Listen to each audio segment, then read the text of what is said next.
Welcome to this episode of Year in Review, where we talk about the 22 insights that we can gain from the events that happened during the year, and we do this in the form of 22 videos, one each day, for the last 22 days of the year. I was very excited to kick off this Year in Review with an episode around the kickoffs that were happening in the FIFA World Cup, and that was the first episode of this series. I was doing this knowing fully well that we were still in the knockout stages. Only the first knockout round had been completed, the quarters, semis and the finals were yet to be played, but a lot had already happened and I had covered all of that in my first episode. Now that we are at the end of the tournament, it's time to do a comprehensive review and cull out the business and life lessons from this World Cup. If you just want a quick recap, then here are the 5 points that we covered in the first episode. Firstly, we spoke about Italy and the fact that despite winning Euro 2020, which was actually held in 2021, they did not even qualify for this World Cup nor the previous World Cup. So the lesson there was that even if you are a winner on your day, you do not know whether you will even be on the playing field tomorrow. The second point was about Japan, and not just Japan's victories on the field, but the behavior of their fans off the field. The third point, which is around heavyweights like Belgium and later Spain and Portugal being knocked out by Morocco. So the lesson there is you do not know where the next wave of competition is going to be coming from, but you need to be prepared. The fourth point we covered was around Cristiano Ronaldo and the fact that he got benched and what it means for all of us in terms of our own career planning, not just in terms of the next job change, but while looking at our careers as a marathon and not just a 100-meter sprint. And last but not the least, we spoke about multiple controversies such as the one surrounding Ronaldo as well as the World Cup itself being held in Qatar. So with a recap out of the way, let us focus on 5 business and life lessons that we can take from this World Cup. While this will always be known as Messi's World Cup, let us not forget the other events, the other memorable incidents. So while the world is totally focused on Messi, Argentina and France, let us look at some of the business and life lessons that we can draw from all the other episodes and the rest of the World Cup as has happened until the final. And don't worry, we are saving the best for the last. The learnings from the final episode and the final will come right at the fag end of this episode. So stay tuned and don't go anywhere until you reach the end, because that is the grand finale. First, let me cover a team which is everybody's favorite, but which did not even find a place in the previous episode. No prizes for guessing, I am talking about Brazil and the way Brazil lost to Croatia in the quarterfinals. Just to fill you in with the context in case you are not aware, the first 90 minutes of the match resulted in a goalless deadlock. Then in extra time, at the fag end of the first half, Brazil scored a goal and they thought they had won because after 105 minutes, there was no goal. It seemed very unlikely that Croatia would be able to pull one back in the next 15 minutes that remained. As a result, Brazil ended up playing defensively and they changed their style so that they could just play out those last 15 minutes and walk home safely to the semi-finals. As Brazil did this, the momentum completely shifted from Brazil to Croatia, and finally, after relentless attacks, Croatia did manage to put one in.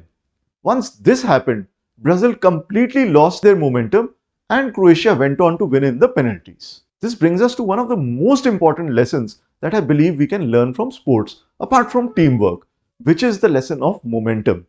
We've seen oftentimes across multiple sports that momentum is everything. Whoever has the momentum takes away the game. And this is very true in our corporate lives, in our businesses, in the way we go about conducting our day-to-day operations. Momentum is everything. Once you have momentum, it is very easy to do superhuman tasks, to do 10 things at the same time and keep getting success one after another. Once we have momentum on our sides, it is seemingly so easy to keep up the momentum and to continue achieving success in 10 successive things, one after the other. And we always end up upping the trajectory of whatever we are achieving.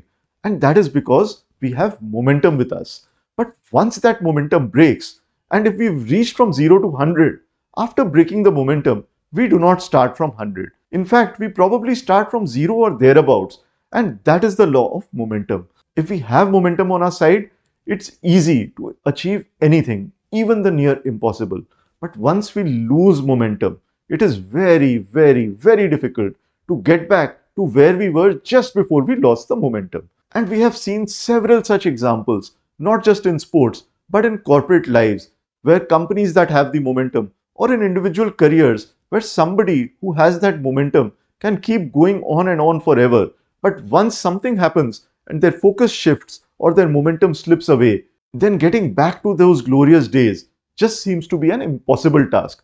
Which is why I always say, once you have momentum, once you've gained momentum, never, never, never, ever lose your momentum. The second point is around the home turf and the home advantage that has been much talked about in FIFA World Cups right from its inception. For several decades in these FIFA World Cups, what we saw was that the winner always came from the continent in which the FIFA World Cup was hosted. And that reinforces the home advantage that we often speak about. This continued for many, many years, and the first time that this law or observation was invalidated was when the World Cup was held in Asia, in Korea and Japan. Korea and Japan did not have the caliber of teams to be able to win the World Cup, but still they did well, and Korea achieved its best ever showing by any Asian nation in the history of World Cups. So the theory of the home turf advantage still continued. In this World Cup as well, on the surface, the home advantage seems not to have played out, with Qatar, the host country, losing all its matches. But if we look at not just the Asian countries, but also the Arab world, in particular Morocco, which became the first African and the first Arab country to reach the semi-finals of the World Cup, we see that the home advantage has once again played out. So what is the business lesson that we can draw out of this? The simple lesson is that we all have home advantages. We all have unfair advantages. We have spaces where people are cheering us. We have spaces where we have skills which others do not have. We have spaces where we are motivated and encouraged to do the impossible, and we tend to be more productive in some sort of environments. The lesson is that when we are in such environments, we need to go all out and take the maximum possible advantage of the home turf. The third business and life lesson that we can draw from this FIFA World Cup is around the big brands, the established corporations versus the new age startups or the upcoming companies to set the footballing context. Some of the most successful footballing nations in the world have been Italy and Germany. Italy did not even qualify for this World Cup. Germany got knocked out in the first round. Italy did not qualify for the previous World Cup. Germany got knocked out in the first round in the previous World Cup as well. So you can see the fate of these two top footballing nations in the World Cup. Not just that, the number 2 ranked team, Belgium, which we spoke about last time, also got knocked out in the first round this year. Instead, the teams that rose to prominence were Morocco, who came from nowhere to reach the semi-finals, Japan, who topped a group which had Spain and Germany in it, and Saudi Arabia, of all teams, which beat Argentina. What is the business lesson that we can cull out from all of this? The more fancied teams represent the global corporations which are so popular that everybody knows their business models, their products, their strengths and weaknesses. However, not much is known about the companies that operate under the radar, the startups, the upcoming organizations about which nobody seems to have much of an understanding. Additionally, these companies have leapfrogged several generations of technology and are working with the latest stacks, giving them an unfair advantage over the 1,000-pound gorilla, which will need a massive amount of effort to transform itself. Momentum clearly is on the side of these startups or these younger organizations which are more nimble and fleet-footed. So the lesson is, if you are a big corporation, if you are a big brand, be wary of these challengers. Do not measure your advantage by the difference in size and scale that you have, but measure your disadvantage by the differential momentum that these other companies have upon you. Conversely, if you are a startup or a young organization, try and see how you can take maximum advantage of momentum being on your side or being under the radar. Maybe your resources are limited, so ensure that you optimize your resources and hit where it gains the maximum for you. And speaking of technology, it brings me to the fourth point, which is around the role of technology. Once again, we start with a little bit of footballing context. The footballs that were used were so high-tech, they had sensors embedded in them. They were able to track every nudge, every touch, every kick, every movement that the ball was making throughout the course of the match. In addition, there were cameras everywhere. In a nutshell, it made it impossible for anybody on the football field to get away with anything at all. And this is not how football has been played over the years. On such a large football field with 22 players on it, it is very difficult for a set of 3 or 4 human beings to watch every move that is being made. But that is not the case anymore. As we've heard the commentators saying repeatedly, that the players need to be cognizant of the fact that each and every movement that they are making is being tracked, whether or not anyone is watching, because the cameras are watching and even the ball is intelligent enough and has a sensor inbuilt into it. So, what is the business and life lesson that we can take out from this? This goes to the rise and rise of data technology, analytics, AI, and ML that we are seeing in the business world around us. Despite the fact that data privacy and data concerns remain, we should operate under the assumption that each and every move that we are making is being watched by somebody. Each and every keystroke on our computers is being logged and monitored by somebody. Whether it is in the right hands or in the wrong hands is something that we may possibly never ever get to know. As the founder of Intel once very famously said many years ago, only the paranoid survive. I think that statement was way ahead of its times, and it is now the time when we need to bake this into our thinking, into our business models, into our actions, and ensure that we are paranoid enough to survive. And conversely speaking, we are able to maximize the potential that is offered to us by technology and by the vast amount of data that is available at our disposal and fingertips as a result of more technology and data enriched systems and processes.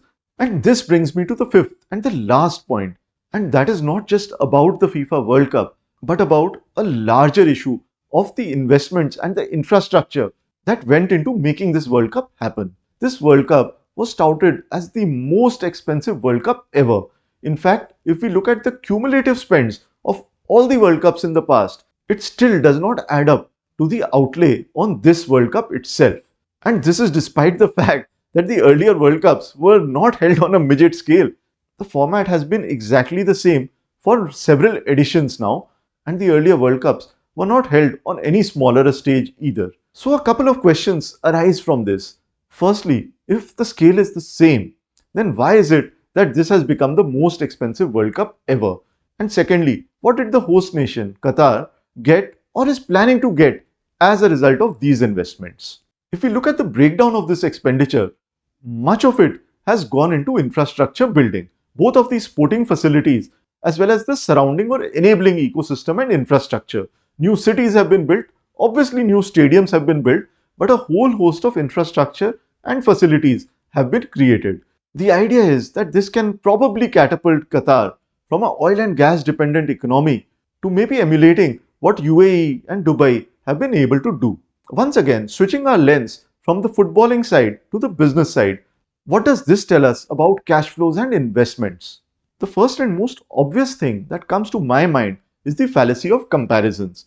Sometimes we end up comparing apples with oranges, and just because these comparisons are made by big names, whether they be CEOs or big media and publishing houses or research houses or Nobel laureates, whoever they may be, at the end of the day, we have to see what is the comparison that is making sense for us.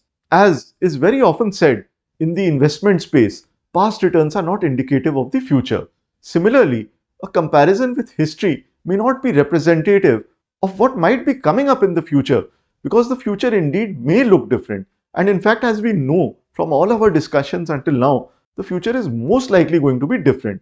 And maybe the past assumptions will not hold true, the past patterns will not repeat themselves, the same trend lines will not continue. There might be an inflection point, there may be a disruption, we may be moving on to another curve altogether.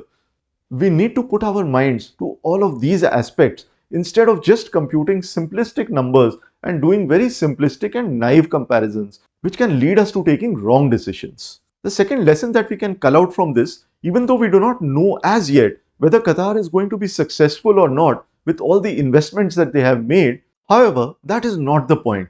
The point is that they are thinking about infrastructure building, about capacity building, about creating a new and different future so that they are able to survive and thrive in an environment where oil and gas is no longer the driving engine of the world economy. It's very interesting to note that Qatar has not just hosted this edition of the Football World Cup, but they are also bidding for the upcoming Olympics in 2036. And guess which other country or which other city is bidding for the 2036 Olympic Games? It's none other than Ahmedabad in India.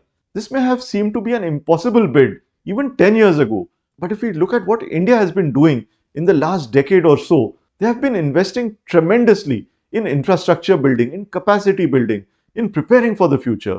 And if we apply the momentum lens on top of this, if we have that momentum with us, the chances are that we are going to be able to ride on this momentum and continue the journey. And speaking of momentum, it's a great segue to get into the final segment of this episode. And as I mentioned earlier, I'm saving the best for the last. And yes, indeed, we are talking about the final Argentina and, of course, Messi the Great. If you did watch the finals, you would relate to what I spoke earlier in this episode about momentum. It was so blatantly evident in this final. For the first 80 minutes, it was almost a one sided final. And even the commentators said that France is not even in the game and it's been such a one sided game that we've never seen. And out of the blues, they scored one and the momentum completely shifted. For the next 10-15 minutes, Argentina didn't know what hit them. They were shell shocked, they had lost the momentum, and France seemed like they could just score one from anywhere. This is in stark contrast to the game that had been going on for the previous 80 minutes. Thankfully for Argentina, after conceding those two goals, they did get a little bit of time to regroup before they went into the extra time, which was much more of an even contest as compared to the first 80 minutes. One of the other lessons that I spoke about was around the home turf advantage. And Messi's history is an interesting case study to understand what home advantage really means. When he was around 12 years of age, he went to Spain and joined Barcelona. And he has not been so much in touch with his own country, with his fans, and that emotional connect has just not been there over the years. In fact, he had been heavily criticized for performing well for his clubs and for his personal glory and not being able to do anything significant or substantial for Argentina. The greatest player in the world, who had won all the laurels possible, did not have anything to show for his country, neither the Copa America nor the World Cup. Just recently, Argentina was finally able to win a Copa America, and it was Messi's dream, knowing fully well that this is going to be his last World Cup, to be able to get that one coveted trophy in his closet. And given his sublime skills and all his achievements, he managed to rally the country behind him. He got the team together. And this is in stark contrast to Messi's relationship with his fans and with his country over the initial part of his career. It wasn't just the Argentinian fans who were rooting for Messi. In fact, I hardly know anybody who was not rooting for Messi and Argentina and was not praying and wishing and hoping that he finally gets the World Cup that he truly deserves. So that brings us to another lesson which is certainly not covered in the earlier five, because players with the caliber and skill of Messi do not come very often. So the takeaway is that in whichever field you are, it does not matter whether it is football, it is business, you are a consultant, you are an analyst, you are a data scientist, you are an artist, you could be in any field or profession whatsoever. Raise the bar of your skills so high that the entire world, the entire fraternity and community starts rooting for you because they want you to win, as they have never seen anybody with such sublime skills. Even though we had seen in the final that the momentum was slipping away from Argentina, I think it was the combined strength of the prayers of everybody and the wishes of all of his fans that Argentina was still able to take it through and win the match. Because the way France were going once they had regained the momentum, it seemed very difficult for Argentina to be back in the game. So hope you enjoyed the World Cup. I am sure the memories of this final will remain etched in the minds of people for a long, long time to come. But let the recency bias not trick you into believing that this was the only memorable event of this year or of this World Cup. There were so many other things that we could take out from this World Cup itself. Similarly, there have been so many other events and episodes from which we have been able to cull out our own learnings and insights. So do watch the playlist, because we have 22 learnings, 22 insights, one each day for the last 22 days of the year. So go ahead, watch the playlist. I would love for you to like and share this video, subscribe to the channel, and do leave your comments behind. I'm sure after this World Cup episode, you would have a ton of thoughts in your mind. So do share a few of them, and each one of us can share the joy of the beautiful game and this beautiful life. With that, see you in the next episode. May the momentum be with you.